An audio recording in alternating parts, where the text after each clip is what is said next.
说 OK。谢谢。现场呢 ？OK。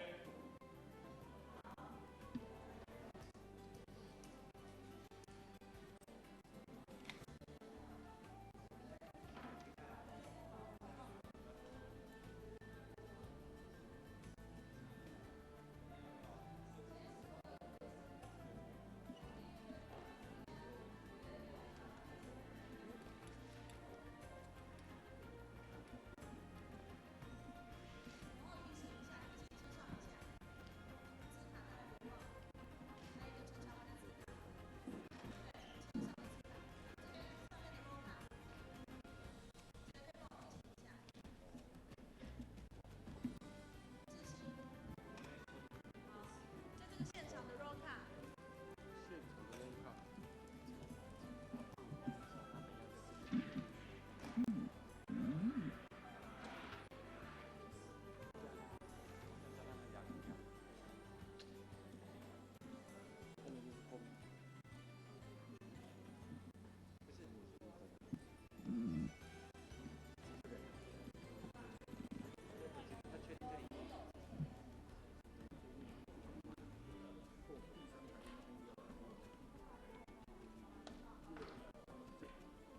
带不干净啊，所以你在一排的。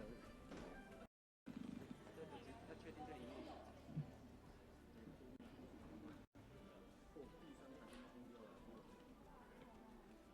第三排带不干净啊，所以你在一排的。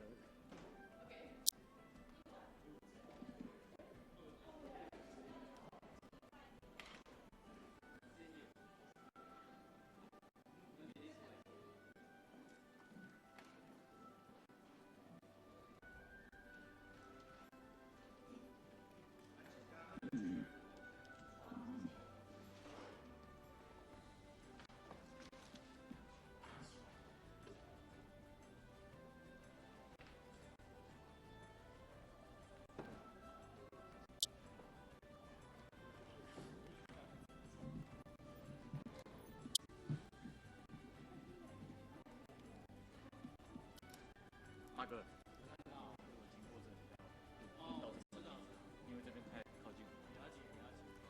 谢谢。不会，这边是不是？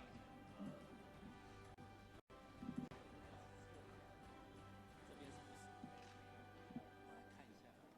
你今天要下来吗？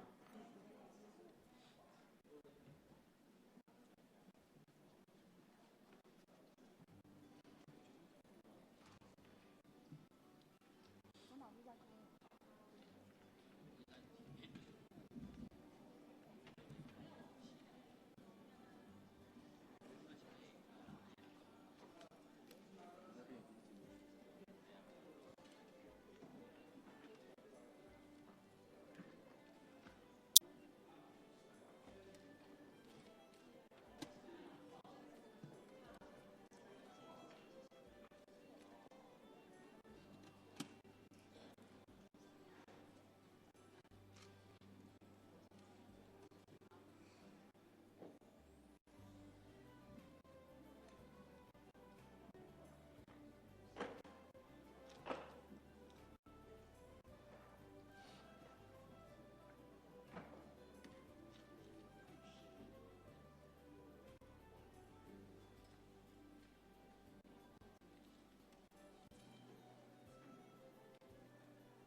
请贵宾喽哈，待会大家关系好帮我看一下手机。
Good morning, ladies and gentlemen.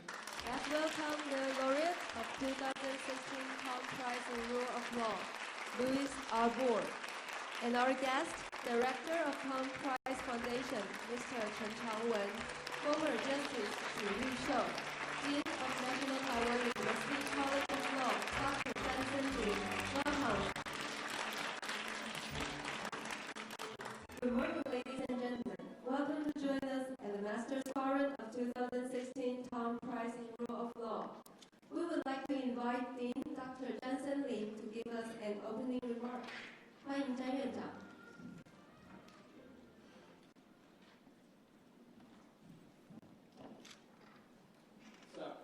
Honorable Justice Louise Arbour, Dr.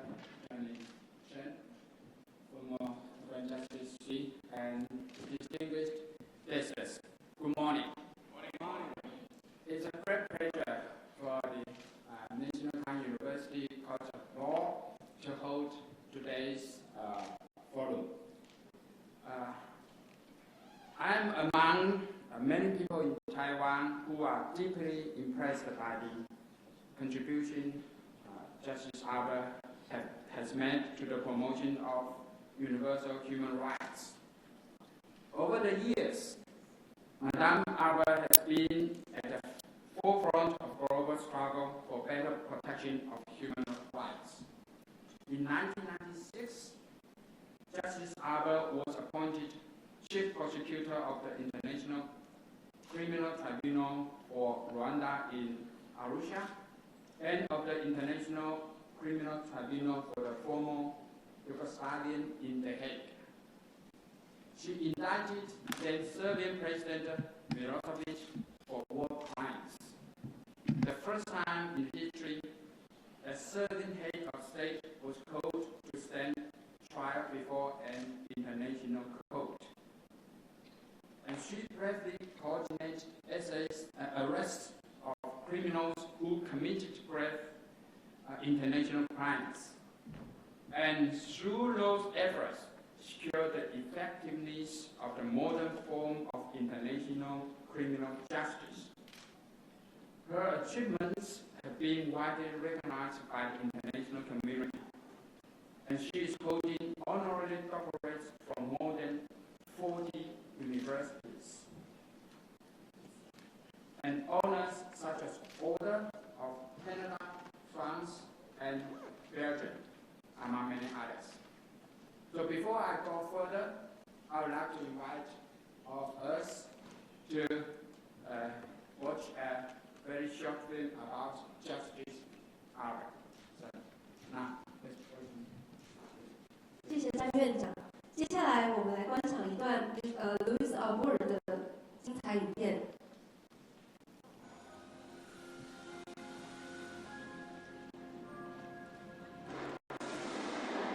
The 1990s saw severe ethnic conflict in former Yugoslavia.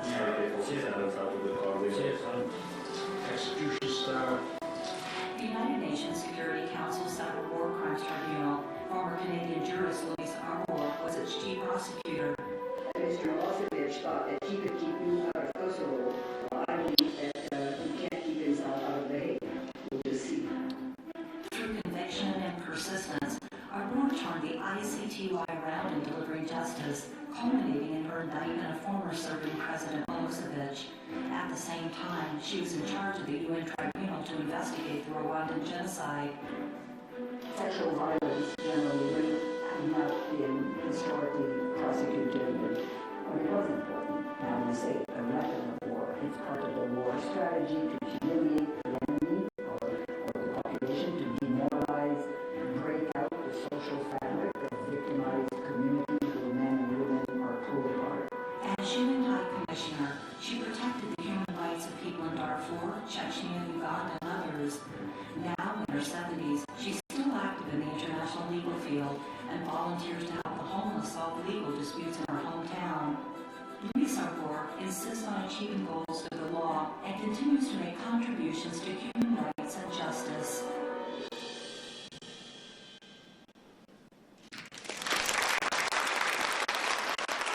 Ladies and gentlemen, please applause to the speech by laureate of 2016 Tang Prize in Rule of Law, Louise Arbour.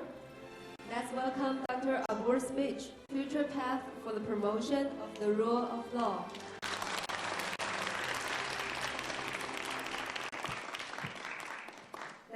Thank you very much. It was very difficult for me to decide which topic I should choose to engage with you today and with colleagues on a conversation about. There's so many aspects of the rule of law that we can talk about. I've decided to choose two issues, possibly three, that I think are very much at the core of certainly the development of my own thinking about the rule of law, about justice, about human rights. The general thesis that I will propose to you, you may find surprising. I think that activists, and I think I've been one at different parts of my career, have to be willing sometimes to be strategic and to accept strategic compromise for the advancement of their ideas. And I will use the example of the coming into force of the Canadian Charter of Rights and Freedoms in Canada in 1982. I will try to explain a little bit the background and some features of constitutionalism and judicial review in Canada that was rendered possible, I believe, in part through this idea of strategic compromise for the advancement of the better good. And I think coming from someone who's very dedicated to the advancement of justice and rights, you may find surprising that I will talk to you about compromise. But I think if we are sufficiently pragmatic, it's important to be prepared to make some compromises to achieve our objectives. For a minute, I thought there was somebody standing beside me. I was about to say, please, you can do it. No, it's me. So let me talk to you a little bit about constitutionalism and judicial review in Canada. When I went to law school in the early 1970s, this is in the 20th century, when I went to law school, we had no constitutionally entrenched Bill of Rights. We had, in Canada, a dual system, civil law system in Quebec and a common law system in English Canada and in matters of federal jurisdiction in Quebec. So our criminal law system was essentially based on the British Anglo-American common law system. Contrary to the Americans, we didn't have a constitutionally protected Bill of Rights. And in those days, I can tell you, we were very envious of American jurisprudence that seemed so progressive, particularly in giving guarantees to individuals charged with crime, guarantees against the danger of abuse of power by state authorities, by law enforcement authorities, such as, for instance, the right to an attorney, the right to counsel, the right to make full answer in defense, and so on. These rights in Canada were protected by law, but not by constitutional law. So there was no supreme protection of fundamental rights. In the late 70s, early 80s, a movement came about to propose an amendment to the Canadian Constitution, which I should mention is very difficult to do. Canada doesn't have an amendment formula in its constitution, so it's politically very difficult, needs a lot of consensus. So there was a movement to amend the Canadian Constitution, and in particular, to constitutionalize fundamental rights and freedoms, essentially the rights that are guaranteed in the international human rights system by the two big covenants, the International Covenant on Civil and Political Rights and the International Covenant on Economic, Social, and Cultural Rights, and others, so protection against discrimination, the fundamental right to equality.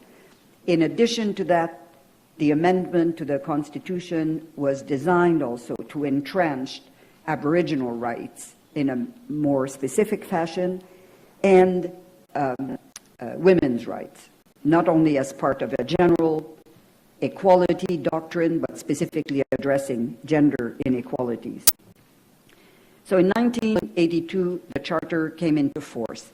Before that, judges were limited in what they could do to protect fundamental human rights, but I think it's fair to say that in the common law tradition, they were attentive to the dangers of injustice. But it was done not directly.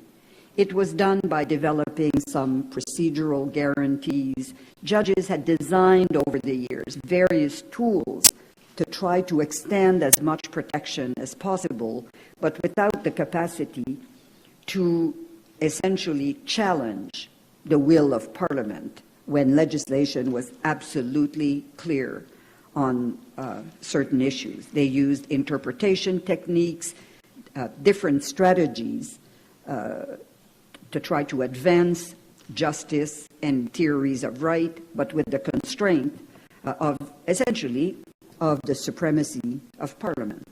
For instance, just to take a clear example, on a question like the death penalty, if Parliament provided for the death penalty, judges could be very prudent in trying not to apply it but essentially they could not abolish it prior to the entrenchment of the Charter of Rights in the Constitution. When the Charter came into force in 1982, as I said, it was essentially a comprehensive, constitutionally guaranteed system of fundamental rights and freedoms. Sometimes it has been, if not ridiculed, it's been characterized by a feature that some people say is very Canadian. The very first section provides for limitations on rights. This is part of three features that I want to put to you that show what I would call a strategic compromise to make politically acceptable this increased scope of judicial power under constitutional law with a very robust power of judicial review of legislation. The first one, as I said, is that the Charter contains its own theory of rights limitations. It explicitly provides in Section 1 that all rights that are guaranteed in this Charter are subject to reasonable limits prescribed by law that can be demonstrably justified in a free and democratic society. So the Charter opens not with an affirmation of rights, but with the scope of the limitations that can be put on these rights. And the jurisprudence under Section 1, I think, has been one of the most illuminating series of judicial decisions, widely cited also outside Canada, as an articulation of a framework to determine exactly the scope of rights and what limits can be imposed by Parliament on fundamental freedoms such as freedom of expression, freedom of assembly, democratic rights, the right to vote, the right to stand for office, all the protection in the criminal justice process, the right to counsel, the right to be protected against arbitrary arrest and imprisonment, the right to be tried within a reasonable time. All these rights, the boundaries of these rights are defined essentially by this theory of reasonable limits on rights. And the Supreme Court of Canada in particular has developed very compelling doctrines of proportionality and so on to express the scope of these rights. So in a sense, this was a politically astute strategy to acknowledge right from the beginning that rights are not absolute. For human rights activists, this may seem like a bad compromise, but in fact, I think it's a very astute strategic decision to provide for an acceptable legal and intellectual framework for the definition of rights. The second compromise that was made, that in fact was critical for the political consensus in Canada to expand judicial protection for fundamental rights, is something very unique to the Canadian Constitution. It's called, in the Canadian literature, the notwithstanding clause, and I'll explain what it is. When the Charter was being proposed, there were lots of people in the public that were very suspicious of giving so much power to judges. Again, under the British political theory of the supremacy of Parliament, it was argued that in a democracy, Parliament should be supreme and unelected judges should merely interpret the law, apply the law, but not decide what the laws should be. So this debate had to be resolved, and it was resolved by the adoption in the Constitution, a provision that basically says as follows: if Parliament enacts a legislation, that legislation is challenged in the courts. The courts strike it down as unconstitutional in violation of fundamental rights. Parliament can come back with the same legislation and can enact it as long as it says explicitly, this law will apply notwithstanding the Canadian Charter of Rights and Freedoms. So Parliament has to then bear the burden of saying explicitly that it understands it is now passing a law that violates fundamental rights and freedoms guaranteed in our Constitution. Politically, it's a very costly gesture, and in reality, it has almost never been used. It has been used a few times, mostly by the province of Quebec on issues of protection of language rights, but in general terms, the fear that some had that Parliament would systematically, in a sense, overturn the decisions of the court and reassert its supremacy, I think, what a political cost it would have to pay to pass a law that has been declared by the courts to violate fundamental liberties, freedoms, and rights. But at the same time, it was a necessary political compromise to guarantee that ultimately, supremacy of Parliament could prevail in a given case. So it was seen by many human rights activists as a defeat. It was, in retrospect, a very small price to pay for this charter actually to come into effect with all the benefits that it provided. And the third, again, strategic compromise that was made, a very interesting one, quite controversial at the time, is what I would call the moratorium on equality rights. Let me explain that feature of the Charter.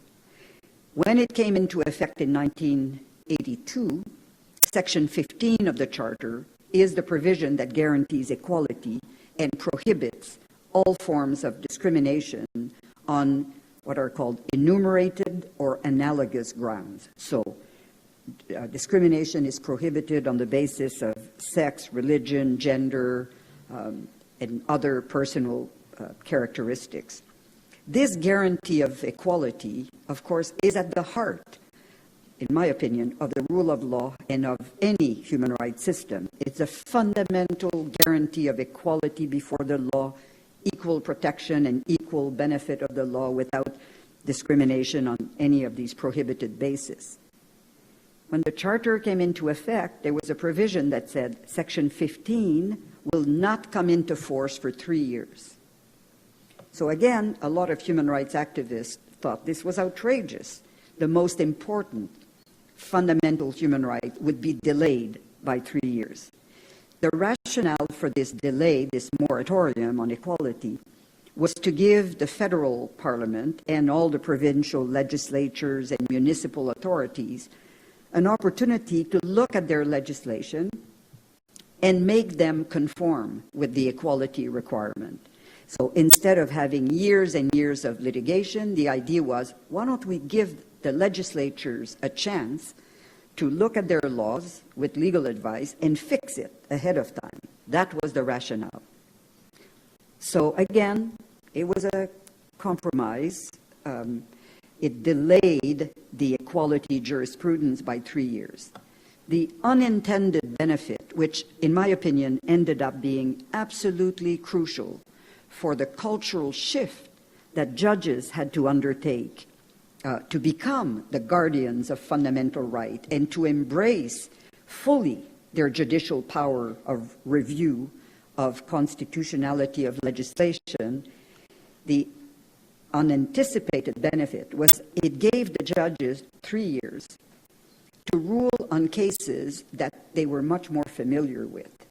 So, because the equality jurisprudence, in a sense, may be one of the most challenging.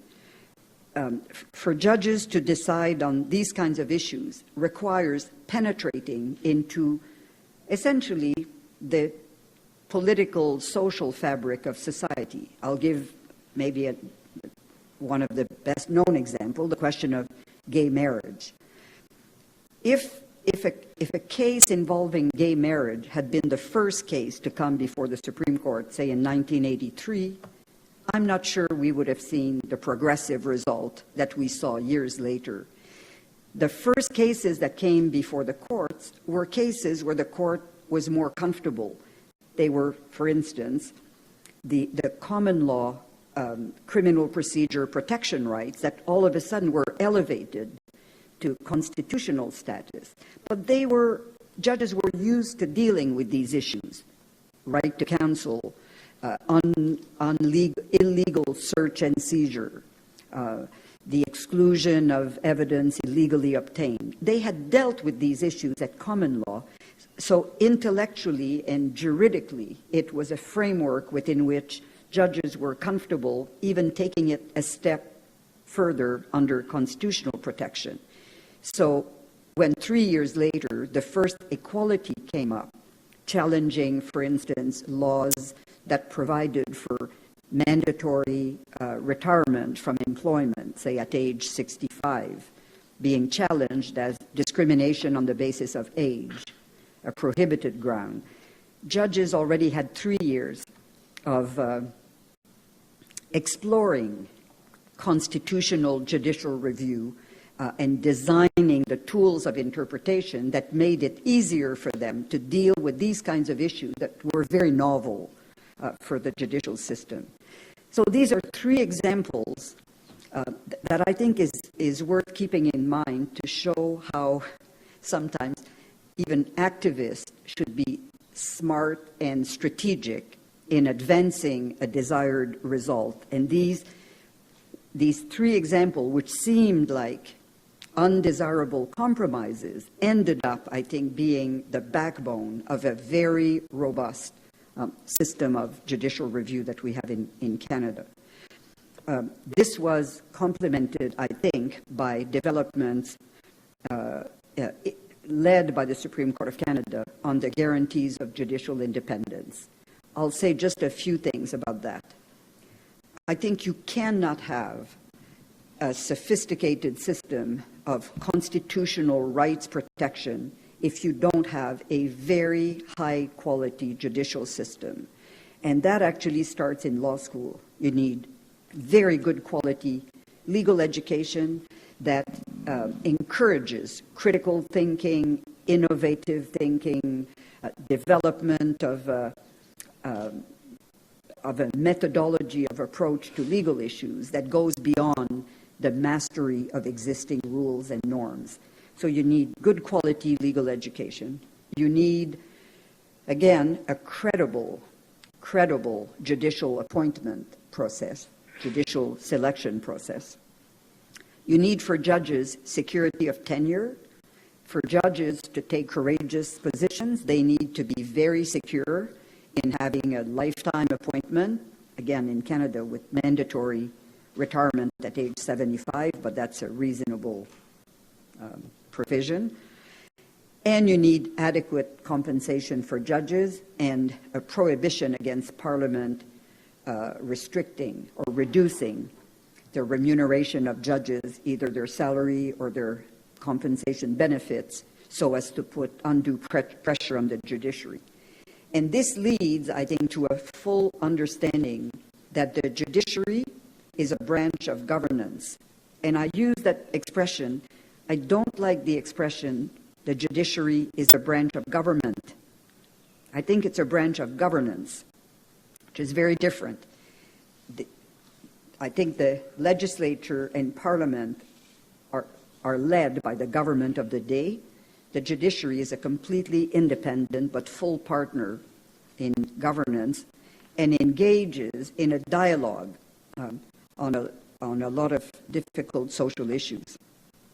I should point out that for all the criticism, and there have been a lot of criticisms of judicial power, called judicial activism, which is a term that is usually used by the people who are not happy with the outcome of a particular case. They call it activism, but it's equally activist for a judge to refuse to expand a right.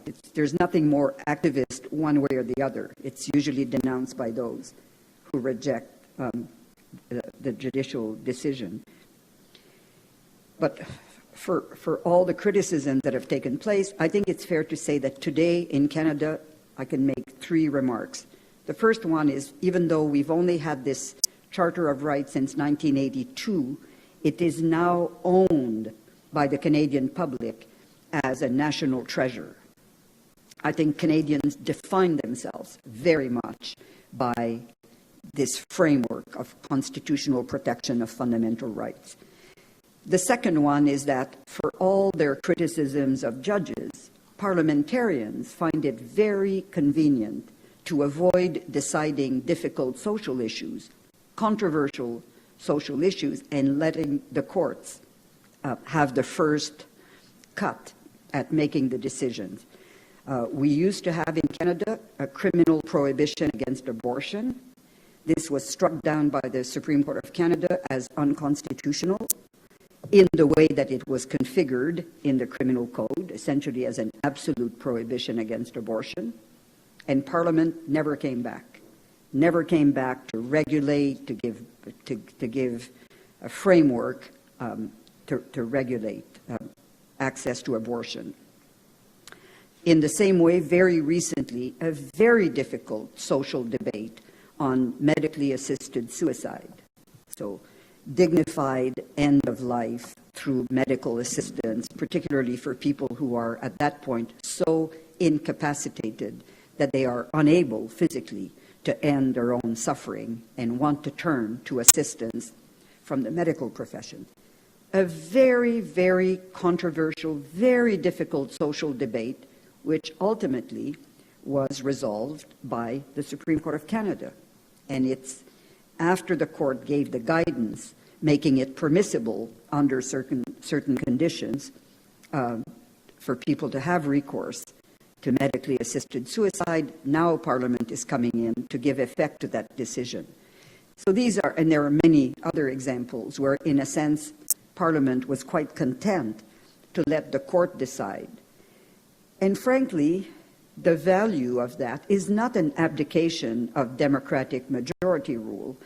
It's ensuring that these difficult moral, social decisions are made in a respectful environment where the debate is not led by irrational, ideological, populist appeal, but is made by, again, a confrontation of ideas and of ideals made in a courtroom in a respectful and intellectually credible fashion.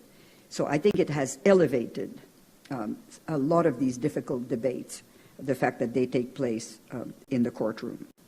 So we have broad social acceptance, and I think we have today a Supreme Court of Canada that has been respected worldwide for the quality of its judicial decision-making. How much longer should I go? No limitation. That's Or yours. You can have mine, but okay. So maybe what I'll do now is I'll leave aside. I've given you, I think, a general view of how judicial review and constitutionalism came into force in Canada in a mature democracy, but that understood that the abuse of majority rule in disregard of the fundamental need for protection of minority interests was better served by a constitutional framework that, on the one hand, obviously accepts and cherishes majority rule, but at the same time gives protection to minority interests. I will just talk to you very briefly about an issue in which I am currently very involved that I think requires the same kind of strategic activism to advance an issue that is extremely challenging to advance. I am a member of something called the Global Commission on Drug Policies. This commission, you could look it up on the internet, you'll see our website and the various documents that have been published. The initiative for the creation of that commission came mostly, I think it's fair to say, from Latin American leaders. Former President Cardozo of Brazil, President Gaviria of Colombia, President Zedillo of Mexico. Many of these leaders of their countries were the first to denounce the complete failure of the 50-year-old war on drugs. And they were, for the most part, leaders of what were called countries of production of drugs.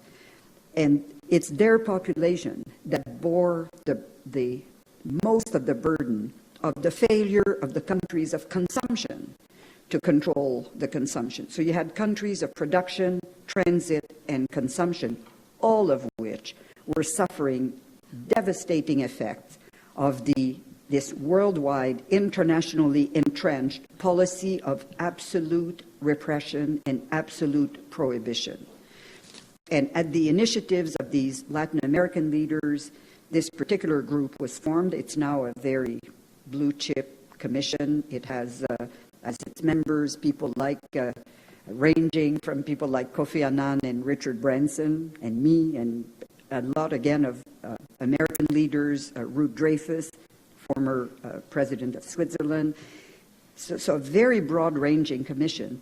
And we are, the original plan was simply to break the taboo against having an intelligent conversation about this issue. And this, I think, we've already achieved. There is now, in the international forum, at least a willingness to turn to evidence-based, fact-based, science-based evidence as to how to best tackle the question of drug consumption, recreational use of drug, and drug addiction. And I believe that if we were looking at this issue today for the first time, this idea of absolute repression and prohibition would come across as the most radical, far-fetched, illogical, unworkable idea. In all other treatment, even of dangerous substances, regulation is the norm. Absolute prohibition is and it has been proven here, a completely unworkable idea. It's a failure on its own terms. There are more drugs today, increasing every day, that are cheaper and more potent than they were 50 years ago. So on its own terms, this idea of, quote, a drug-free world has been a catastrophic failure and at an unconscionable cost of massive imprisonment, disproportionately affecting, in some countries, minority groups, a gross abuse of the death penalty for an offense that does not qualify in international law as permitting the use of capital punishment, devastating effect on young people, stigmatizing them for life, again, catastrophic effect on women, many of whom are small-time drug carriers. So not only very bad effect on drug consumption, but also on small-time trafficking, with absolutely no success in achieving its own pursuit. So the advocacy now, which is, I think it's very daring, but it's the correct approach, is to try to get the international community to shift completely from a model of absolute prohibition and repression based on criminalizing conduct to a model based on public health issues, harm reduction, and essentially regulation, market regulation, with, at the margins, maybe in some cases, some forms of prohibition, but not prohibition being the centerpiece of this evidence-based policy. And I believe that we are embarking internationally and in some countries domestically. Canada, the government of Canada has ran its last election platform on a policy of legalizing the consumption of marijuana. The Global Commission on Drug Policy goes much further and talks about essentially a system of regulation of all drugs. So this is one, I think, of many issues that confront all of us domestically, regionally, and internationally, in which I think we have to be engaged under a rule of law, a proper understanding of the rule of law. We have to be engaged in a principled fashion with the pursuit of justice and the greater freedom for all, but we have to be strategic and be prepared to make strategic compromises to achieve these objectives. If we're too rigid in our approaches, we will fail. And finally, the last issue on which I'm currently quite engaged is the question of migration. And I'll just put it out there. As you can see, Europe is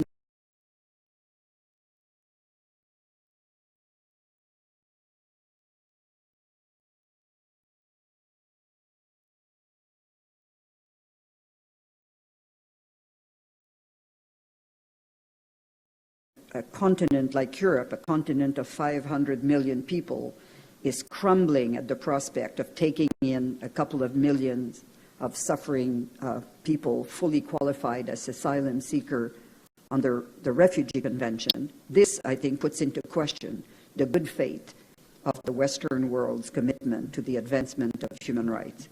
And in addition, we still haven't dealt appropriately with non-refugee migrants, economic migrants, survival migrants, migrant workers, which outnumber refugees by vast proportion and have very little of the protection benefits that at least theoretically are available to refugees. So I think we have lots of big policy challenges ahead of us, and I turn to the law students that I hope are here or listening to me to say, it's your turn. We've done our part. We've taken our process, our doctrines, and our ideas so far.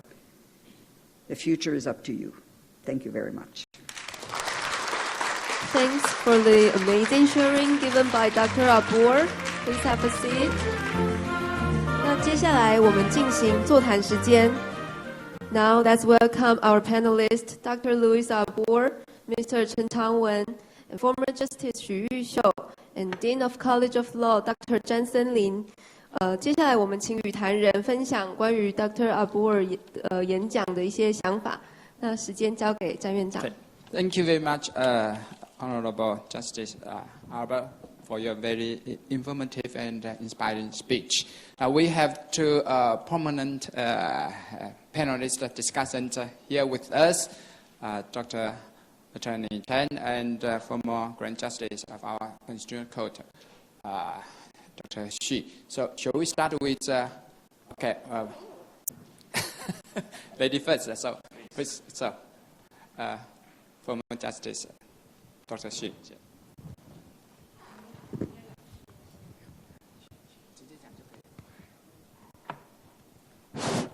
首先，我要谢谢有这个机会和这个阿波尔大法官在这里见面对话。请问一下这个主持人，问题有设限吗？还是我们可以来回的比较自由的来回的提问？比方说，我提个问题，那陈教授、陈老师也提个问题，然后再来回。 如何？还是说一个人完全提完了，再换另外一个人？ Sorry, I think I have to ask the opinion from Justice Arbour. Dr. Xi's question is whether there's any limit to the issues we are going to discuss. Whether she is. 我想有同步翻译吧。Okay, 好。 For the sake of the clear communication, and the principle of equality, I prefer to use the language with which I feel most comfortable. Okay. Yes. 首先，我想，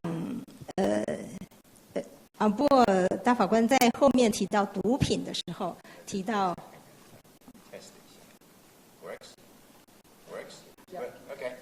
提到这个全球，这个，看一下，抱歉，所谓的全球毒品政策委员会啊，那么我就想起他在第一场演讲所提到的国际上，就说建立在这个法治国原则的国际秩序，也就是说国际秩序里面如何去落实法治国原则的这一个观点，那么。 我想他来的这几天呢，应该也不断的听到，在蒙特娄他的国家蒙特娄所召开的国际民航行组织的会议，台湾不能够参加，应该很多人跟他提到吧，哦，那么我就想说，国际组织我们因为受到中国的排挤，所以属于联合国所规范下的国际秩序，台湾是没有容身之地的。但是呢，毒品不会因为台湾不是联合国的会员国，然后就不侵犯到台湾。所以，如果要这个推动这个所谓的全球毒品的防治策略的话，应该也不可以把台湾排除在外。那么，它可能所需要的一些组织，台湾如果没有加入的机会的话，那么这个策略也一定没有办法很圆满的去推动。从这一点来说，我们还可以扩及到其他的问题，不只是毒品的，非常安全的，或者是属于全世界其他的气候的问题、环境的问题等等，包括容纳难民的问题。那么不晓得，阿波尔大法官认为他可以给台湾什么建议，或者是甚至给联合国什么建议？把台湾也纳入这个国际秩序当中。如果把台湾纳入这个国际秩序，是一个对于全球的国际秩序、法治国原则的落实是正面的，那么为什么不呢？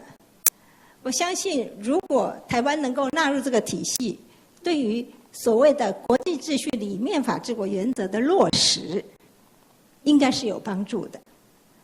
而且，台湾如果能够加入的话，加入这个秩序运作，台湾一定很愿意去促进法治国原则的落实，也很愿意去遵守国际上所认为的法治国原则的标准。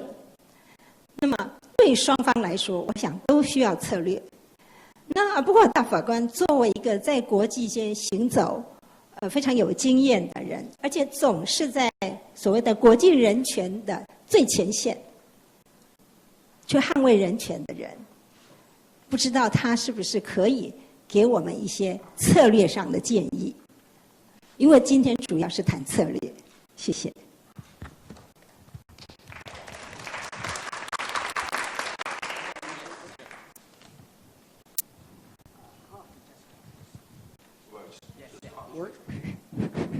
Oui. Thank you very much.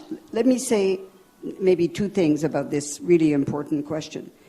The first one is, it seems to me that the international, first of all, let's just recognize that the United Nations and all its affiliated programs and agencies and so on is essentially based on the fundamental premise in the UN Charter of the equality of states.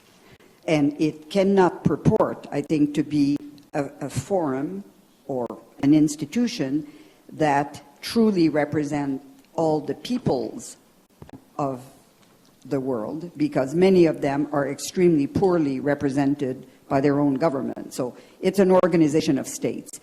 It has, however, over the years, carved out space for political entities whose status is either controversial and or not generally accepted as by the international community as states, like the Holy See, for instance, or Palestine, or frankly, in some cases, my own province of Quebec, which is not a state, but in some international organizations like UNESCO and so on, obviously with the consent, maybe not enthusiastic consent, but consent of the Canadian government, can be given a seat.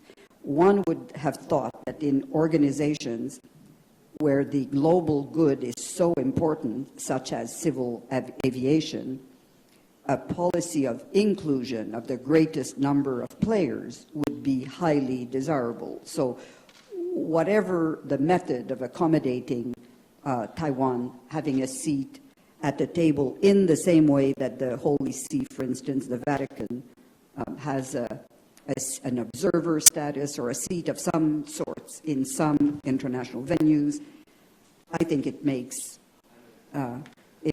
sense, and there are ways, I think, of accommodating that. I should add, though, that I learned while I was here that even though Taiwan, for instance, is not part of the international human rights system, is not a member of the Human Rights Council, and doesn't have, for instance, its human rights record reviewed by the treaty bodies, that there is a practice that NGOs will invite international experts to engage in examining Taiwan's efforts in the advancement, protection, promotion of human rights with in the same cycle as it would be done if it were a full-fledged member. I think this should be encouraged in the same way that despite not having a full seat in the United Nations, there's nothing that prevents Taiwan from being at the forefront of initiatives that I think would then, you have at least the freedom of not being constrained, for instance, by these narcotics conventions that are very constraining. They embrace the policy of total repression. States that are not parties to these conventions have the freedom to be much more open to experimentation with more enlightened social policies. So maybe you can actually take very bold steps in advancing progressive measures that others are prevented from doing because of these international constraints. 因为在座陈长文老师是国际公法的专家，所以呢，我不晓得也可不可以请陈老师就国际关系上面的突破，或者是进入国际社会的秩序，我想陈老师知道的也应该比我更多。就在这个题目上面，是不是也给我们一些意见？许大法官问的问题非常的好，非常的尖锐。我在想请教，我在回答之前 ，Louise, Your Honorable Arbour, may I? May I? You heard what I say? Her Honorable Xu just asked me to compliment or to comment or to supplement what you just said in a way, in my opinion, what would be the best way to, what are the answer to the question that she just raised? I will do that, but before I do that, I was just wondering whether you can be a bit more specific, if I understand correctly. You say that we ought to have the right, Taiwan, to participate in such sort of a forum as narcotics prevention, etc., etc., and also participation in the aviation, for example, organization, etc., for obvious reasons, correct? Question is, we are not really be able to participate. So what do you think? What would be the best way to do that? Because she's asking what I would have to say, but I like you to, because you're the guest of honor. May I? Any particular suggestions?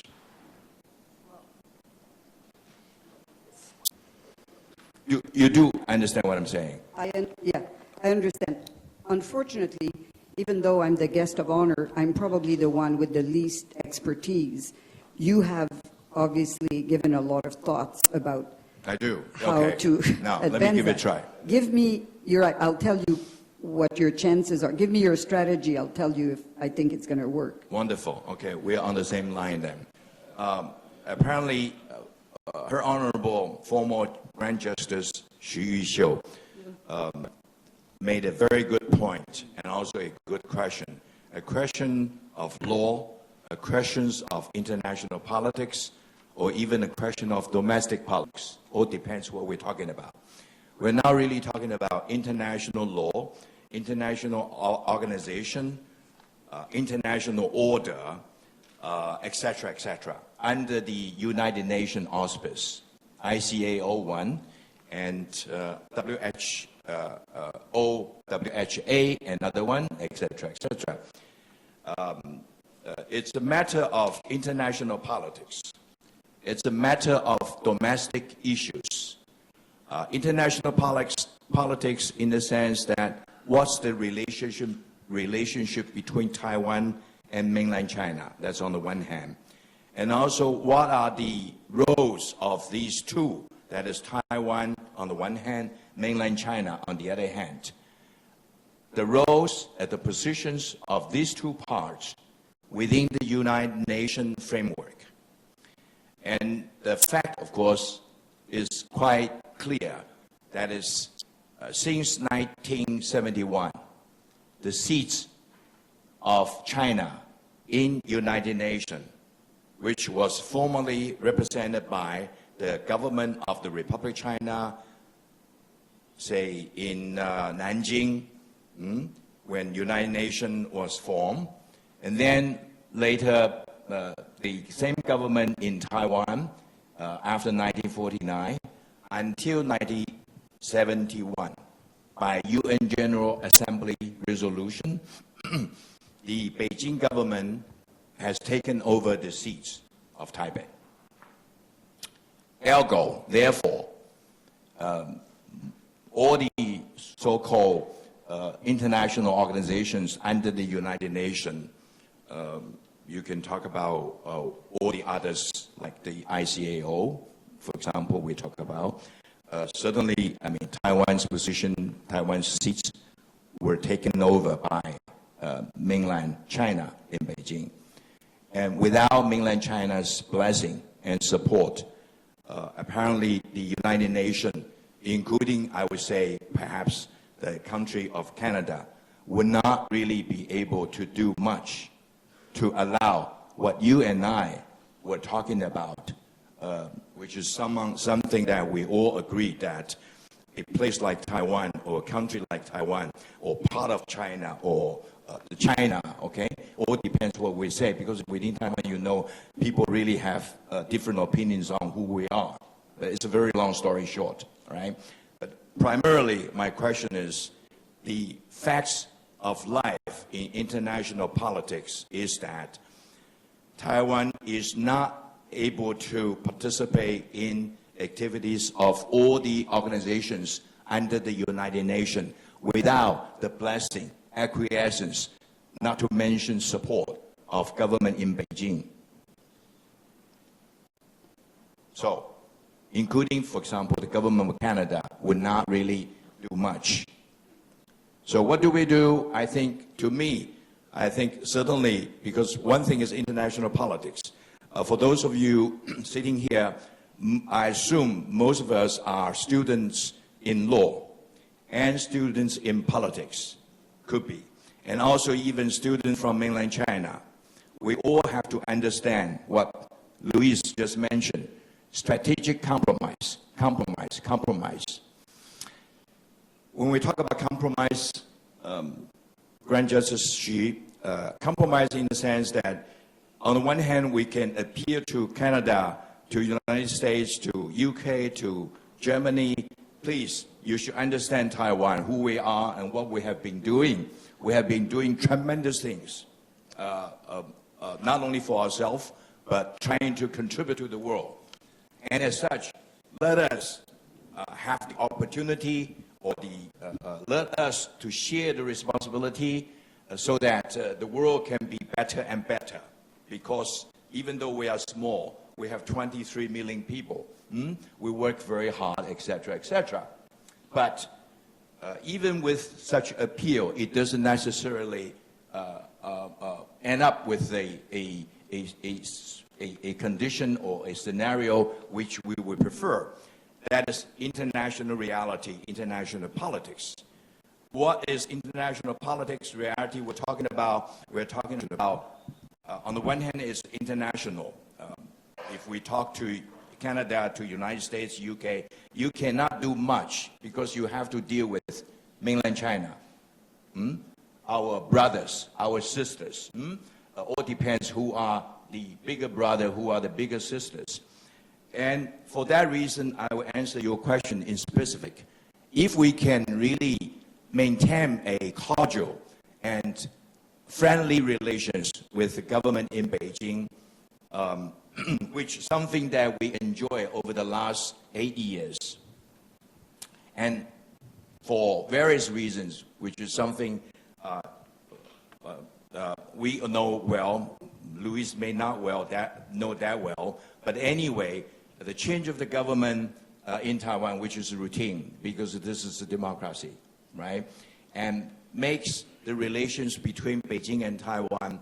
Well, last year we were able to attend the ICAO conference, and this year we did not get the invitation. I'm not so sure you can really answer that much, all right, and provide any better solution than let's work harder. That's my solution. And let's work harder. This apparently we don't have enough time to talk about this issue. But anyway, that's really my answer. But please do try to answer if you can provide any words of wisdom what we can do further. Compromise, but still achieve the strategic sort of milestone that we have in mind. Please. 我想啊，我是不是先针对陈长文老师所表达的意见和问题，我先提出来一点我的想法，然后可能也是个问题，再请波尔女士表示意见。我们是不是尽量问一些就是他可以一起讨论的？刚刚陈老师是把整个问题导向一个国际政治，但是呢，我比较认为这基本上还是可以回到人权问题来思考。如果我们在谈法治国原则，它基本上是在谈人权。在内国就是 domestic 的法治国原则，讲的就是他这个国家的每个人是不是都被当成一个有自主的、有主体性的人来对待，他是不是能够受到他的国家的法律和宪法如此的保护。那么如果要在国际社会的话，那就是每个国家，或者是不要说它是不是定义成为一个国家，就是每一个族群、每一个 community、每一个社会，它是可以被当成是一个有尊严的、有主体性的一个 community 来对待。那么如果我们这样来看这个问题的话，是台湾没有被当成一个有尊严的、有主体性的 community 来对待。这个是联合国所创造的所有的人权公约所允许的吗？那么与中国的关系，中华人民共和国这几年，陈老师认为过去8年是好的关系，那我会觉得说是不是太容易满足了？我当然比较表示不同的看法。就即便在那8年，我们也还不能自己要叫自己是什么都不能决定。我们不可以叫自己叫台湾，或者是我们不可以叫自己叫中华民国。我们自己的名字不是由我们自己决定的。一个 community 如果连自己叫什么都不可以自己决定，那它有尊严，它有主体性吗？那是为什么？因为别人不准许我们这样做。那中华人民共和国有什么权利不准许我们这样做？现在的面对的问题是，如果我们不这么做，那么完全就没有任何机会在国际上走动。我们只能在我们自己的家里叫自己什么名字，但是我们走出去不可以叫自己的名字。有一个人可能大法官是认识的，巴西欧尼。巴西欧尼是一个国际很有名的刑事法学者，他也曾经担任过国际刑事法学会 International Association de Droit Pénal 的理事长。我在1989年到维也纳去参加100周年，这个学会是德国李斯特教授他们在100多年前就设立的。因为当初我们和中华人民共和国共同被邀请加入这个组织。被邀请的时候，我并没有被告知说我们是地位不一样，但是加入之后，他们成为国家会员 （national member）， 我们只被接受为 collective member， 团体会员。然后我们还不能用自己的名称。那一次，巴西欧尼先生教授他刚好新担任为理事长，我就问他一个问题：为什么我们不可以依照自己的意愿使用自己的名字？为什么我们不可以自己决定自己叫什么？他一脸尴尬地看着我，没有回答。现在的根本问题是，你连你自己叫什么都不可以自己决定，这样子的人权问题，我们要怎么解决？而如果他用这样的方式压迫你，我们有退路吗？我们有其他选择吗？我们要如何妥协？就说在这里的妥协之策，还能够维持自己的尊严、自己主体性的策略是什么？没有拿好，是不是？时间，抱歉。那么，如果因为讲到妥协，好，先就这个问题。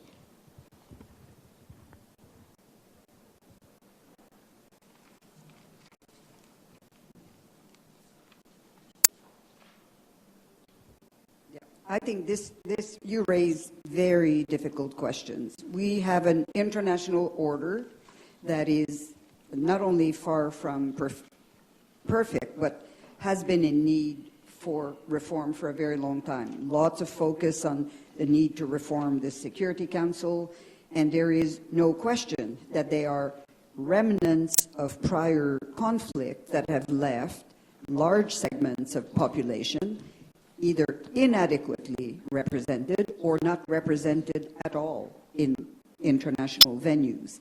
And as long as we will be, in a sense, hostage to that particular formula of state representation, I think it's going to be very difficult, apart from through political pressure and engagement, to resolve this issue. To come back to my thesis of strategic, trying to be strategic, it seems to me that certainly Taiwan has a very strong case to participate in organizations where the international interest in universality of participation is very high. This is why I find it surprising that in the field of international aviation, that there could be an exclusion of a player.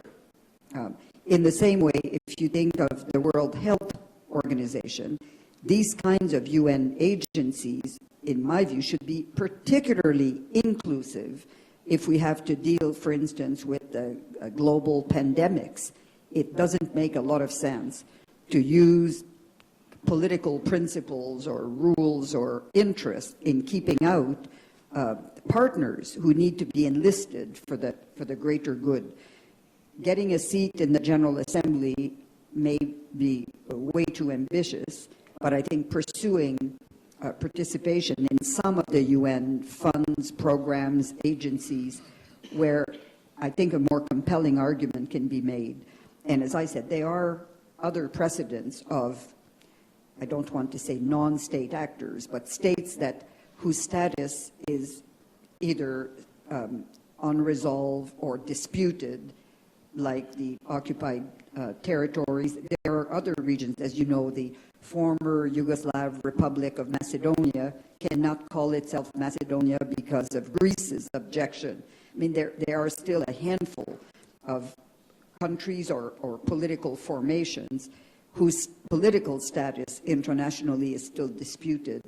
And unless we have, I mean, in more radical terms, there are people who have advocated, I thought very reasonably actually, that in the United Nations, if we were serious about UN reform at some stage, they should be, in addition to state membership, we should find a formula for the representation of all the people on earth, not through states. So we could have, for instance, in the General Assembly, an upper chamber that would represent civil society formation, so that you would have another form of participation in world governance other than through states, many of whom are barely representative of their own people. They're not democratic and are certainly very often totally unrepresentative of minorities in their own countries. They're not advancing the interest of minorities. And the situation of indigenous peoples across the world is a very good example of, in a sense, the failure of national states to represent adequately their interests. So we're looking, I think, at a very acute situation in Taiwan, but a much more broader question of adequate representation in world governance of all kinds of people who, under the current system, cannot be seen to be adequately represented in the international institutions. 我接着可能再说另外一个故事，就说有没有什么策略的问题啊？是不是？对。OK， 好。哦。对，是不是先以 OK？ 好，那就是这样。Would you like to talk this issue or another issue or sure? No. Okay. May I ask a question too? Okay. I'd like to move back to the issues mentioned in your speech. You talked about the relationship, the interaction between Canadian Parliament and the Canadian Supreme Court. You also mentioned, as far as I can remember, 2 examples. Because you said that your Parliament, Canadian Parliament, is pleased or is happy to let the Canadian Supreme Court decide some controversial social issues, such as abortion or medical treatment of the drug criminals or addicts. Yeah. My first question is whether the Canadian Supreme Court has ever, been reluctant to decide some other controversial issues and say that these issues should not be decided by the court, it should be decided by the Parliament. That's my question. Can I say, for example, maybe you know that we're not discussing the issue of the death penalty, whether it's a good strategy for the Constitutional Court or the Supreme Court of a state to say that this issue should not be decided by few jurists. It should be decided by Parliament. What would you say? And yeah, I would like to have your opinion or maybe the experience of Canada. Thank you. This is very interesting.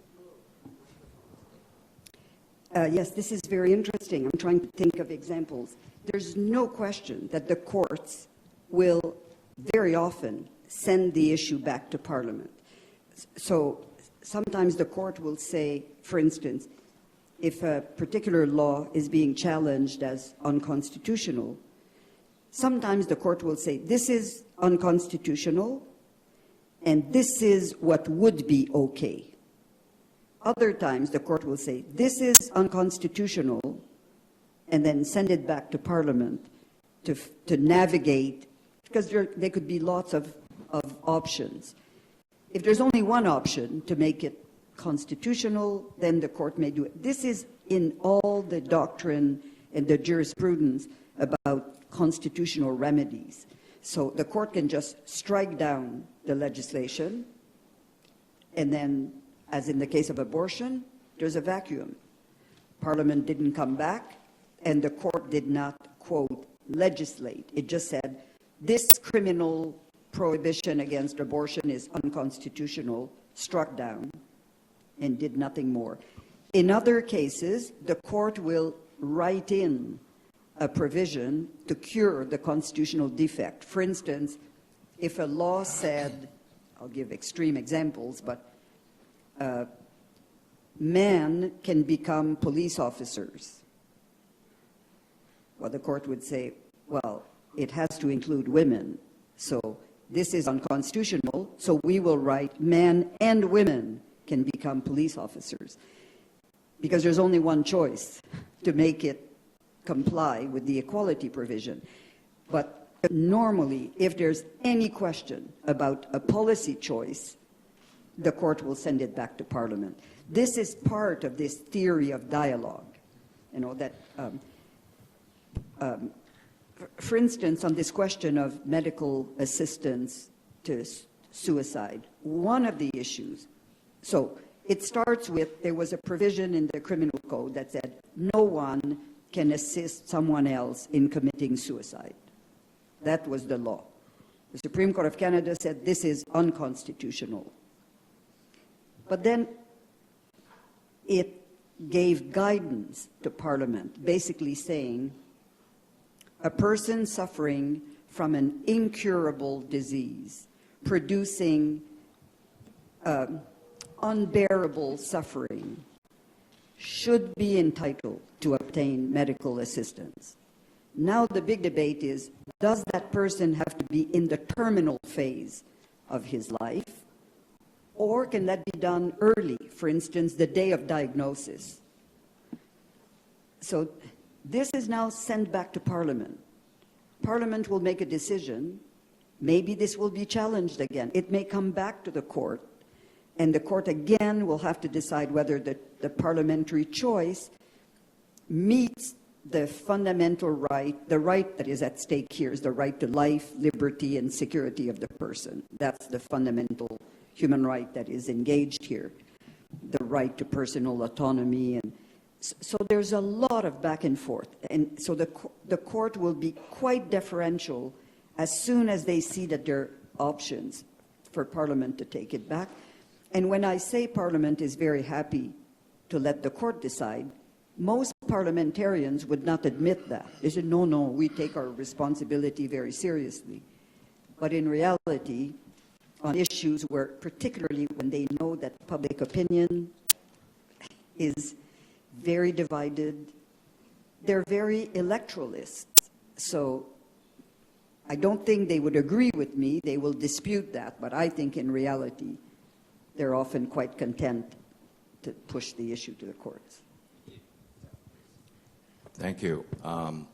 时间的关系，我想我就用 Louise, I was just saying that I will speak in Mandarin, if you don't mind, so to save time.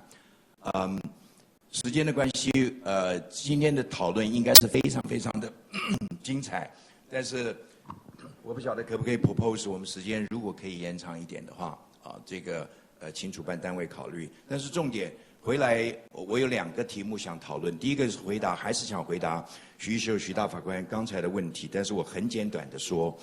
那么刚才今天早上看了报纸，报纸上有一个新闻，那个新闻是联合报的报纸，讲一个小孩子，他说谢谢您一直爱我，鸡尾小勇士走了。有个小男孩吧，一个妈妈，单亲的妈妈，带了2个小孩都有肌肉萎缩，那其中有一个小孩，在前几天死掉了，肌肉萎缩到一个程度，他已经是24岁了。那么在24号的上午，他头晕。但是他要护士不要跟家人说，他说因为不要让妈妈担心，7点半心跳停止，妈妈急救无效，妈妈接了急救的通知就赶到医院来，这是一个很难过的故事。那个非常非常可爱的小孩，非常非常懂事的小孩，但是他走了，大家都很难过，但是妈妈很难过，你我很难过，但是那个小孩很高兴，他说我活到这么大，我很高兴。回来，玉秀刚才问我的问题，我简单来说，台湾要努力，我们要谈法治，不但谈法治，唐奖创世纪的加了一个奖进来，法治奖，这是举世没有的一个奖。为什么要讲法治奖？当然，因为台湾从1949，或者是1945，或者是1911、1912，民国成立一直到今天，一路走来，抗战、剿匪，然后等等，然后戒严，然后到了1987年解严，民进党最近是30周年，我觉得大家都很努力，国民党也好，民进党也好，每个人都很努力，包括我在内，包括你在内，所以我们成就了什么？即使在戒严时期，我们大法官还在做释宪解释，然后戒严之后，当然继续做解释，现在做到了739号，大概是，譬如说。然后台湾在各个地方的表现都是非常的优秀，不管管是在人权，在各个方面，所以全世界它都会念台湾就是退出了联合国，或者是北京政府就是进入了联合国，这个是一个事实，就有点像那个小男孩、大男孩，他走了，可是大家都很喜欢他，他还是走了。所以玉秀，客观的事情跟你主观的想法，有的时候它不一定摆在一起。那唯一怎么办？今天问不也没办法。事实上就是我们要继续努力。然后北京政府，我们的对岸的政府，他应该体会台湾的努力，体会台湾的困难。然后我们要跟他对话。我们跟他对话的结果是干嘛？是希望他能够了解我们的困难，以及我们的努力，以及我们的期望。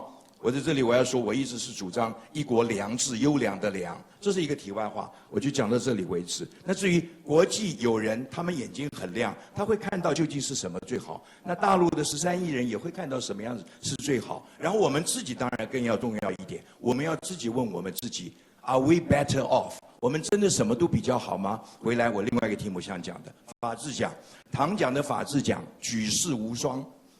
我觉得这一部分要给唐奖肯定。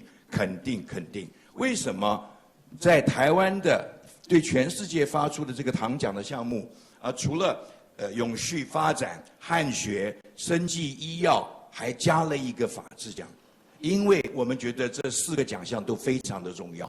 那么今天我们有阿布在这里，我们就讲法治奖。法治奖为什么重要？我不多说，刚才我已经大概提了。各位看得出来我们的努力，从戒严到解严，然后到今天。可是到了今天，各位够了吗？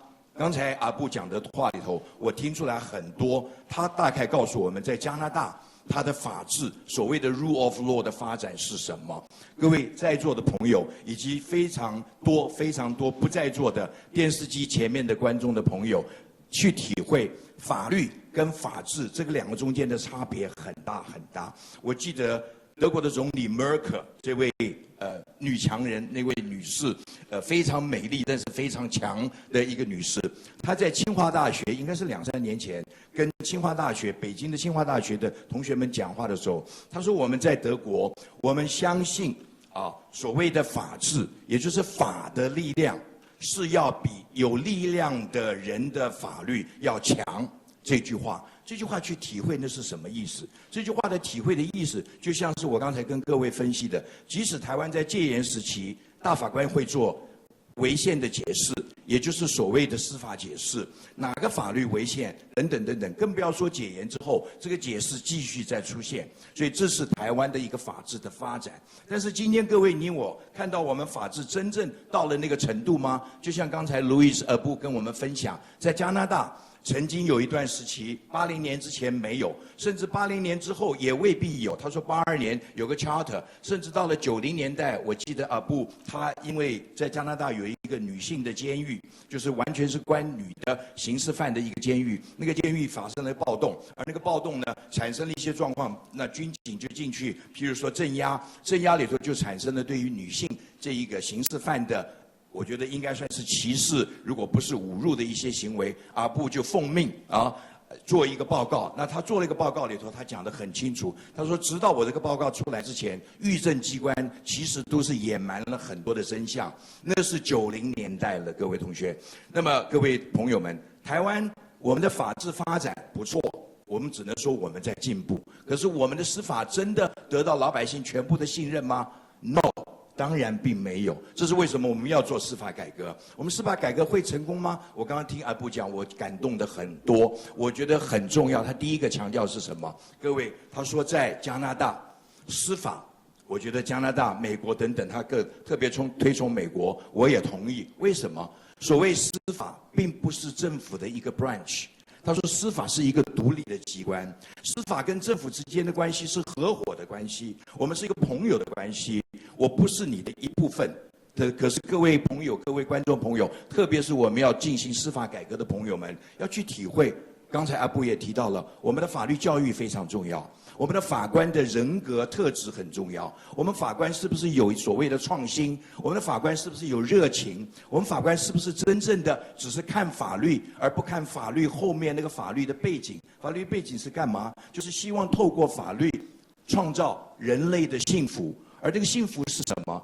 阿布刚才也提到所谓宪政，他说，在加拿大早期法官并不当然把宪法里头的东西摆在法院里头，法官的这一个判决里头等等等等。各位同学，我们的法官现在每天几乎都会引用宪法。可是我们的法官真正在引用宪法的时候，能够真正让我们体会到宪法的精神吗？我们大法官有很多的解释，不错。可是大法官的解释真正能够到一个程度，像譬如说我们今天看到英美的一些很我们经典的一些判决吗？或者是譬如说刚才阿布提到的同性婚姻啊，或者是等等等等类似的这些问题，这些问题在台湾难道不出现吗？也应该是出现。死刑的问题等等等等，这些都是值得我们去注意的。所以这是一点，我觉得从阿布刚才讲的里头，我的一个体会，特别是司法应该是独立，可是独立不够，就是司法，也就是法律人，我们在场大部分法律人多，法律人的本身你的独立，你有本事，你还要良知。良知的意思就是你的良心告诉你这个问题是不对的，良心告诉你这个法律的规定是不对的，这个良心告诉你这个判例，也就是你的高等法院、最高法院的判决未必是有道理，更不用说很古老的一些判例了，等等等等，这些我会觉得是我们今天在这里或许可以请教尔布他对于我们的一个看法。所以如果可以的话，我只是问一个问题给尔布，我就把我的问题讲完了。尔布 Louise, may I ask you a question? That is, a student of law in Taiwan has a little bit to do with the politics, perhaps, for example. That is, because of the status of Taiwan under the United Nations, as we just alluded to briefly, my question is that students graduate from law school in Taiwan, and also they graduate, say, from law school in Canada or United States. If they want to seek a job in United Nations, I understand that you were the commissioner, for example, for human rights. Yeah. If they want to seek a job from the UN Commission for Human Rights, would a Taiwanese student stand any chance to be recruited? Thank you so much.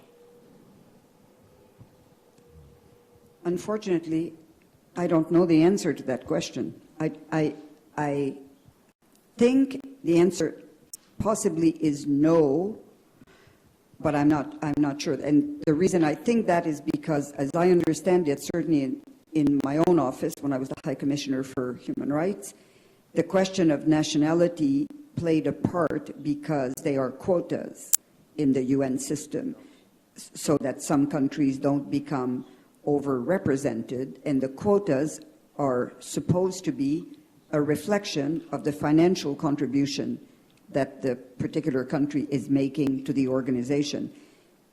So certainly you can make an interpretation that China made a contribution, and if Taiwan is part of China, what's China really claimed to be? And we certainly paid the due already. Excuse me, I was just making a joke. Well, actually, sometimes people have dual or triple nationality, and they will enter the UN system under whatever nationality is the most favorable that is currently underrepresented. So I say that, and actually it is quite ironic that you need to disclose your nationality to, I think, to enter the UN system, and yet when you're an international UN civil servant, you get, instead of a passport, you get what's called a laissez-passer, an LP. It looks exactly like a passport, same format.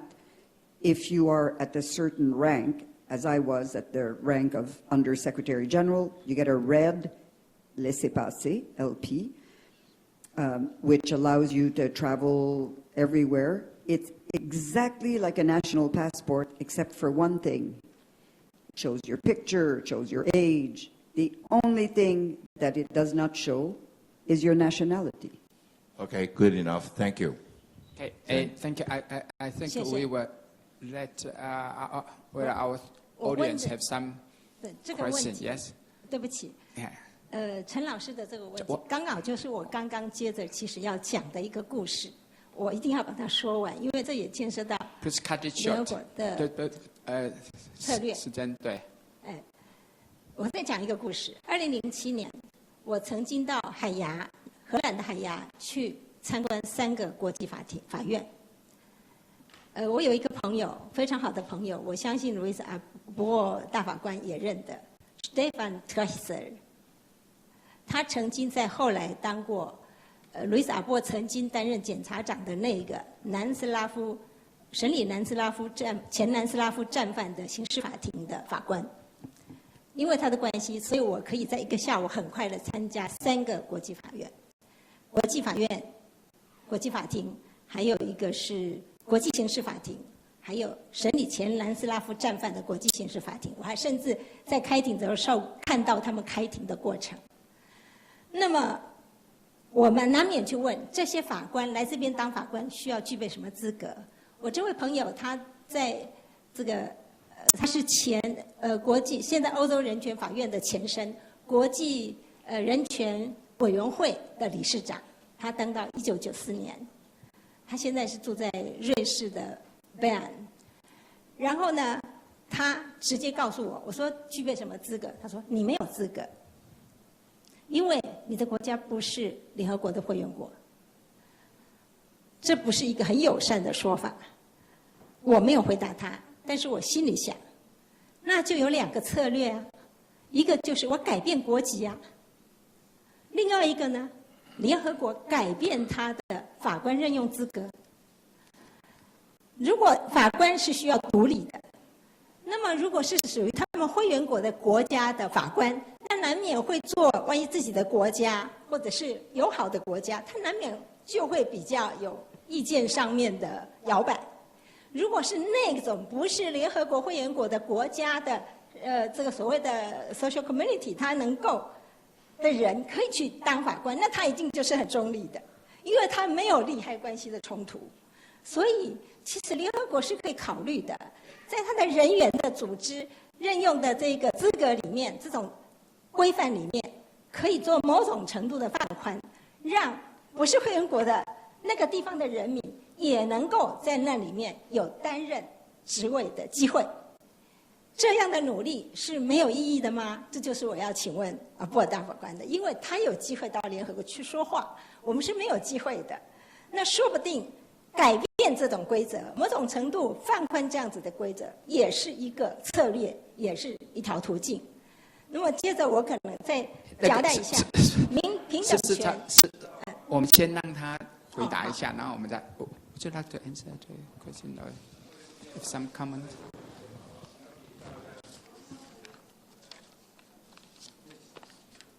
Well, again, I don't know what to answer. It is what it is. This is the system under which we currently operate. I could add, however, that they are in the world today, not sure the exact number, but I would guess 50 million stateless people who have no nationality. This is a huge problem. So these people have no form of representation. They have either they were born in circumstances that did not confer upon them a nationality, or so statelessness is a very big issue. But frankly, I understand exactly what you say, but I have nothing to propose because I have no idea how one could change the entire UN system. I don't know. Okay, now let's open to the audience. Is there anyone who would like to raise some questions? Yes, 我们 please. 接下来开放现场学生的提问。那我们前面有几位学生，他们有问题想要提问。Yeah, so, right. Good morning, Madam. We are the members of our school's Model United Nations Club. Actually, we are very curious about your work in United Nations. What was it like to be working in the United Nations? And is it common for different UN frameworks to cooperate with each other and also non-governmental organizations? Well, I worked in the United Nations, as you know, in 2 different capacities. The first time as the prosecutor for the tribunals for the former Yugoslavia and Rwanda. And this was very unique because these were very new UN organizations. They had just been created by the Security Council. So my first experience with the UN was, in a sense, at the margins. It was not at the core of the UN enterprise. And it was a discovery of how this complex organization operates in every respect, in budget, in recruitment of staff. All these things were new and very challenging. It's an entire subculture, if I could put it this way. The second time I worked in the UN was as the High Commissioner for Human Rights.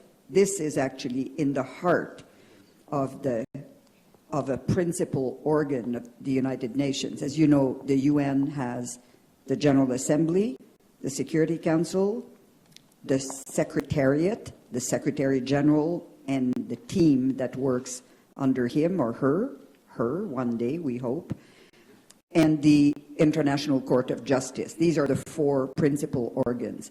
The Office of the High Commissioner for Human Rights is under the Secretariat of the, essentially, of the Secretary General. So this is much more at the heart of the organization. It's a fascinating working environment. It's obviously extremely multicultural, multilingual. I think people who are attracted to pluralism work well in that kind of environment. It's very challenging for lawyers who very often are very good in their own system, were very good students of their national systems, and all of a sudden have to interact with people from a completely different culture, including a completely different legal culture. The best example of that for me was when I was the prosecutor for the tribunals. We were, for the first time in history, really putting together criminal lawyers and international lawyers. These two disciplines are extremely different. International law is very deferential to states. States are the shareholders of the international order. Criminal lawyers, if they're good, have to be very suspicious of the abuse of power by states. Criminal law is very rules-based. International law is more principle-based, so very different disciplines. So we put together all these lawyers coming from different legal tradition with different languages, and very challenging.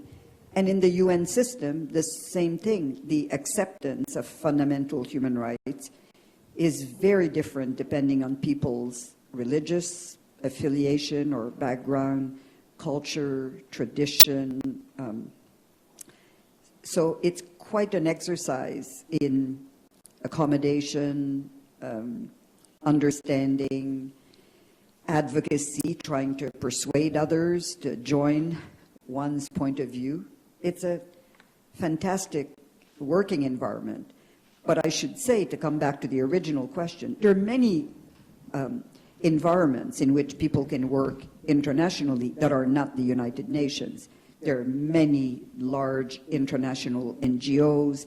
There's a corporate world that is increasingly multinational, multicultural. So there are lots of opportunities to work, I think, in pluralistic environments, and it's a very enriching experience. Okay, thank you for a very interesting question. And 我们现场是 any 否还有 other 学生要 any 提问？ other questions? Yeah, please. Honorable Justice, my name is Barbara Placerova, and I'm from Charles University in Prague. I wanted to ask you, in relation to the difficult situation in Europe, when human rights are often targeted as, by very populist remarks, and the whole issue of rule of law and basic promotion of justice is often marginalized.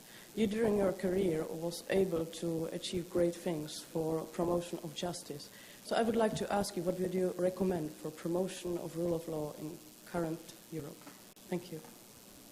From the work I did internationally, Europe, and I'll put it more broadly, sort of the Western world, so I'll put in it Europe and North America, we're very often accused of double standards, particularly by developing countries who purported to prioritize economic and social rights, while the Western world was always purporting to prioritize civil and political rights. I think the so-called refugee crisis currently in Europe is really putting Europe to the test of its genuine commitment to human rights.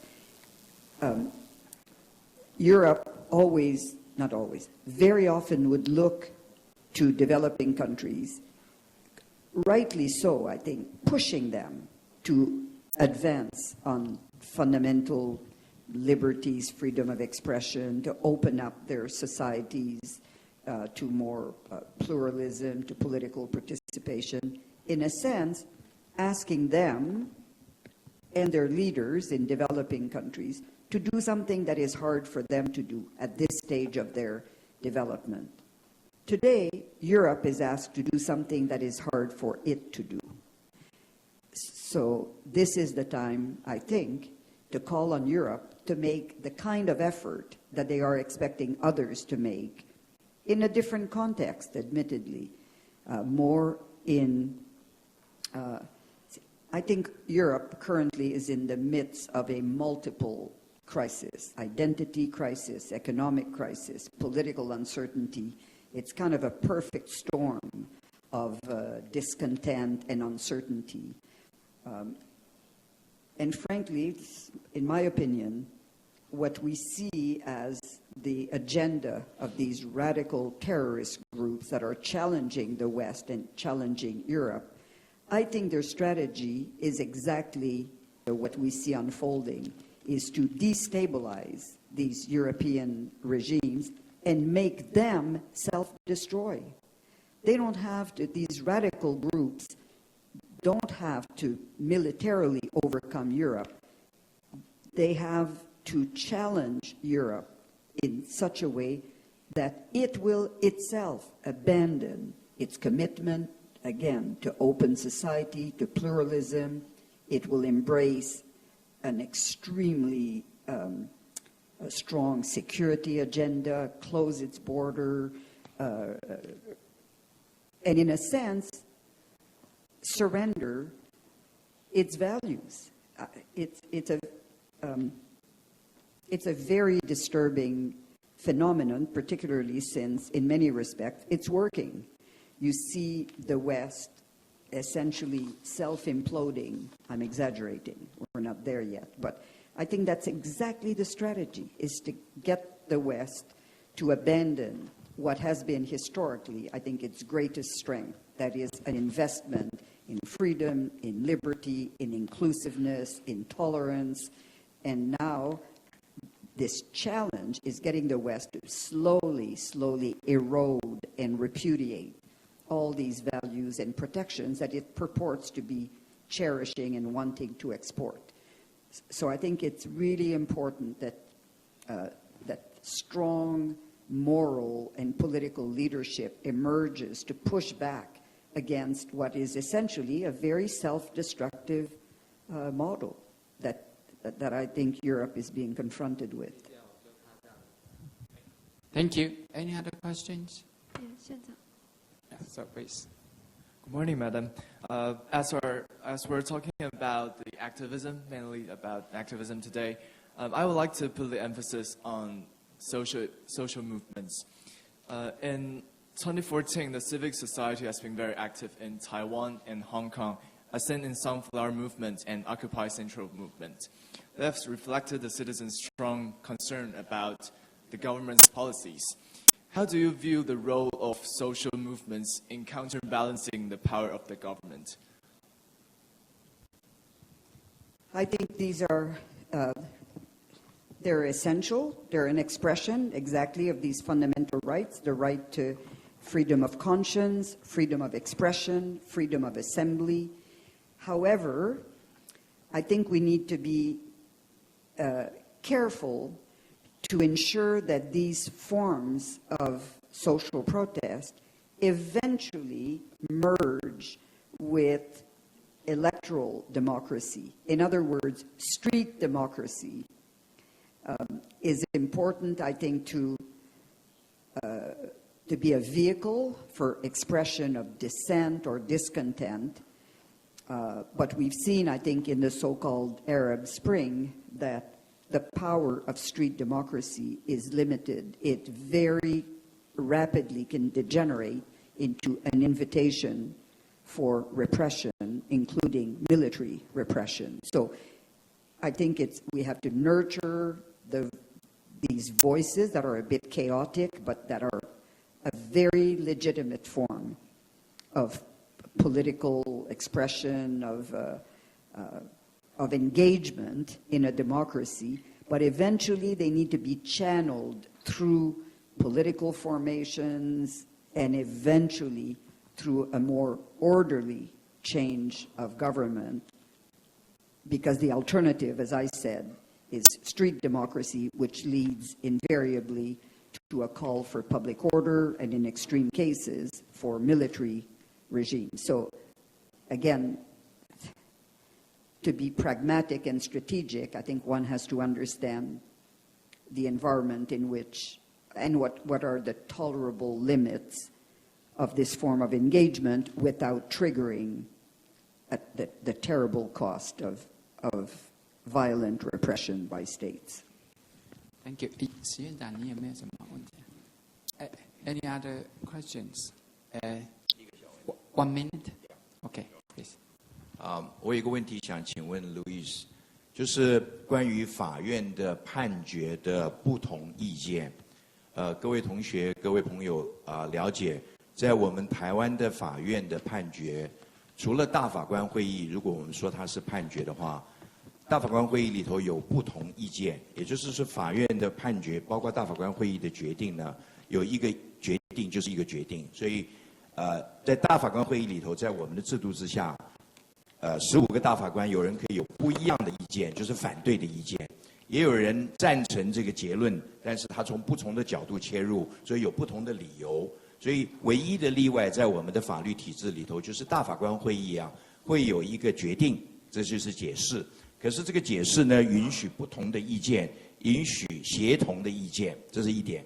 但是除了大法官会议以外，我们中华民国的所有的判决就是一个意见。当然各位会说就是这个判决，但是呢，各位晓得我们的法院的法官有独任的法官，就是一个人做法官，然后有3个人做法官，也有5个人做法官的状况。那当然5个人的法官的这个判决当然是比较重要的、比较高院的，那么人多一点，然后大家共同来共襄盛举，或者是集思广益做出一个决定。所以这个决定可能是5票对0票或者是4票对1票、3票对2票，这都有可能。我的问题是在我们中华民国的法院里头，我们这个制度实行了很久，直到5年前吧，大概有一个刑庭的判决，应该是在高院还是地院，结果那个法官呢，3个法官应该是地院吧，那个庭长的意见呢，跟另外2个法官的意见是不一样。那庭长的不一样，但是2比1呢，庭长就输了。可是这个判决呢，还是根据那2个法官的意见呢，做成了一个决定。那做了决定出来但是那个审判长呢，他是说，我把我的不同意见，就是反对意见也要摆在判决书里头。那这样子的话，大家都可以看得到我的意见是什么。那我的问题，我想要请问 Louise， 也就是阿布的。那么当然就是，我了解美国有一位大法官是已经2、3年前过世了 ，Scalia， 非常有名的一个大法官。那么当然，美国的法院是可以有不同意见的，包括普通的法院判决里头。那Scalia的这个法官在我说他过去了，已经死掉了。但是他在生前呢，他对于不同意见呢，他是经常写不同意见的一个法官。他的理论，他说，在任何的决定里头，包括判决里头，如果我认为有不正确的意见的话，如果我的意见不能够摆进去表示不同的意见，我不会在这个判决上面签字。也就是说 ，Scalia 在这里这句话的意思呢，给我一个念法律的人深深的一个感觉：如果一个人做判决，那做出一个判决来；但是有3个人的时候，如果有2票对1票，那个1票那个意见呢，对于我们任何人来讲，不管是法院的当事人，或者是我们念法律的人，要想了解这3个人的意见是什么，更不要说5个人的意见里头有3个人的意见是如此，另外2个人是完全不同的意见，等等等等。那么我们是不是法院的判决应该允许不同的意见摆在判决里头？可是我刚才提到，我们的5年前有这么一个判决，但是我们的司法院很不幸的，我必须说，做了一个决定，就是从今而后判决只有一个决定，然后那个决定里头不同意见的法官的意见不能摆在判决书里头。我感到很遗憾，我也觉得应该要改进，但是我只是今天借了机会，而不在这里，因为我们有那么一句话，俗话说得好，外来的和尚比较唱的这个念的经比较好听，所以请问一下路易斯，可不可以就不同意见是不是应该可以摆在判决里头这件事情给我们一点他的意见，谢谢。Yes. Well, I come from a legal system in which dissenting opinions are expressed. And of course, you have to give reasons. You cannot just vote against a position. In the Canadian judicial system, you always have to give reasons for your opinion, whether it's the opinion of the majority or a dissenting opinion. In the course of my career, I have sat as a trial judge, so a judge alone. I have sat as a judge with a jury of 12 non-jurists, obviously. And then I've sat in different appellate courts as panels of 3, 5, 7, 9, and now I sit as an ad hoc judge in the International Court of Justice with a panel of 15 judges. So I've had lots of experience with collective decision-making. The argument against issuing dissenting opinion is that it is said to undermine the authority of the outcome of the verdict. I don't think that that's the case. I think, certainly in my experience, it's important in collective decision-making that all effort should be made to arrive at the consensus. I think it makes a better decision. For instance, in the Supreme Court of Canada, when we sit 9 judges, I think it's much better, particularly on these very controversial, difficult social issues, if all 9 of us can come together and agree not only on the result, but on the reasons for the result. And actually, the tradition in the Supreme Court of Canada is we work very hard at trying to achieve this consensus. We deliberate, we discuss, then somebody writes a first draft and it circulates. And people would say, well, I would be prepared to agree with this, but not with this paragraph that I don't agree with. And we try and try. And if we cannot ultimately all sign off on one decision, we are completely free to express dissenting opinions. Some people celebrate the dissent. The great dissenters sometimes are said to be the voice of the future, that today's dissent may become the law in 20 years. Maybe it's true, maybe it's not true. And then the legal profession, scholars and academics, have the benefit then of the different types of reasoning, and they can comment on it. So I think it enriches the advancement of the law to have dissenting opinions and academic commentary so that the prevailing views will eventually be enriched by that kind of formula. What is not particularly helpful, which unfortunately I think we see increasingly in the U.S. Supreme Court, is a division in the court, 5-4, always on the same kind of political, ideological lines. I think this completely erodes the trust of the public in the impartiality and integrity of judicial reasoning. So I think this is actually very unfortunate, and it's a reflection of a heavily politicized judicial appointment system.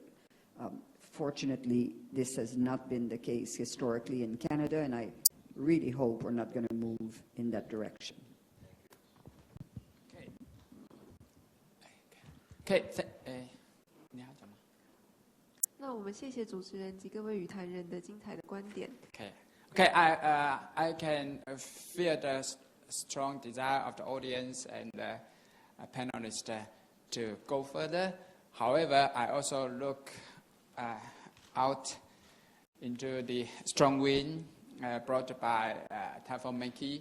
So, on the one hand, I am deeply grateful to all of you for coming to this morning's panel. And on the other hand, I would like you to go as soon as possible safely back to home or your dormitory. So I would like to close our discussion today. But last but not least, we would like to hand over a small souvenir to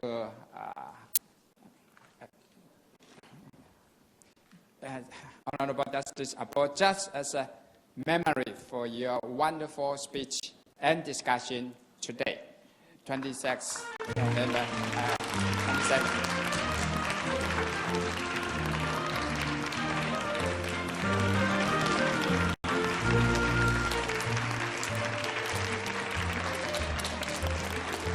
那我们各位来宾请留步，我们在台上进行合影。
来宾都一起上台来跟我们进行合影。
唐奖大师座谈与法治大师对谈论坛到此圆满结束，谢谢您的参与，祝您有美好的一天。